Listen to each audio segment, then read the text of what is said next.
Bienvenue à toi sur ma chaîne. Aujourd'hui, je vais te dire comment moi j'ai réussi à apprendre l'anglais facilement, sans beaucoup de difficultés, sachant que j'ai eu déjà 2 années de retard par rapport aux autres parce que en effet, je faisais pas l'anglais les 2 premières années de collège, comme tout le monde, ici en France en tout cas. Alors, il y a plusieurs choses. En gros, déjà, ce que tu entends tout le temps, c'est la pratique. Bien sûr, ça c'est faut pratiquer, faut pratiquer. Tu le sais très bien. La lecture, par exemple, il y a diverses choses.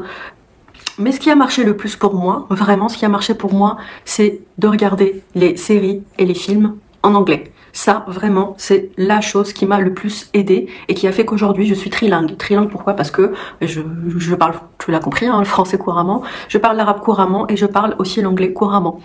Donc, à force d'écouter, même si tu veux, par exemple, tu regardes une série qui te plaît, ou un film qui te plaît, tout simplement, et tu regardes en VOST.fr déjà pour commencer, hein, t'es pas obligé de tout de suite écouter que en anglais pur, tu peux mettre des sous-titres en français pour commencer. Le cerveau imprime, au bout d'un moment, ça rentre bien, et tu te rends pas compte, mais au bout d'un moment, quand tu parles comme ça vient plus facilement, ça rentre et ça reste dans la tête à force d'écouter cet anglais tout le temps. Et puis au fur et à mesure, tu peux commencer, quand tu commences vraiment à avoir un petit peu plus d'expérience, à comprendre un peu plus, bah, tu peux à ce moment-là mettre les sous-titres en anglais.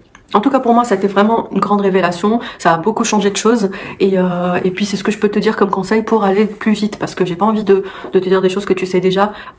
Pour moi c'est vraiment ça qui marche le mieux. Bien sûr aussi de voyager donc dans des pays anglophones, ça va de soi, et de pratiquer avec quelqu'un, ça c'est très bien aussi. Les cours particuliers, bien sûr, ça aussi je te dirai pas non, ça marche très bien aussi, mais voilà, pour faire quelque chose de toi-même plutôt, donc ne pas avoir à payer des cours par exemple de soutien, bah vraiment pour moi ça a beaucoup marché. Bon après je suis pas en train de te dire n'étudie pas et puis ou alors ne travaille pas, ça dépend de ce que tu fais et fais que regarder Netflix, non c'est pas ce que j'essaie de te dire, mais quand tu as un moment de libre, bah justement ce moment de libre où c'est censé être donc que du divertissement, bah profites-en pour le mettre à profit et justement regarder en anglais cette série là, même si au début c'est pas évident et que t'as l'habitude de regarder en version française, l'être humain s'habitue à tout, je peux te le dire, donc tu vas très facilement et très rapidement t'habituer aux voix en anglais, donc aux voix originales.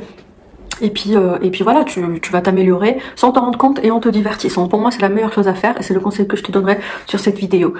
J'espère que ça t'a aidé un petit peu. Sinon, merci quand même d'avoir regardé cette vidéo et puis des bisous.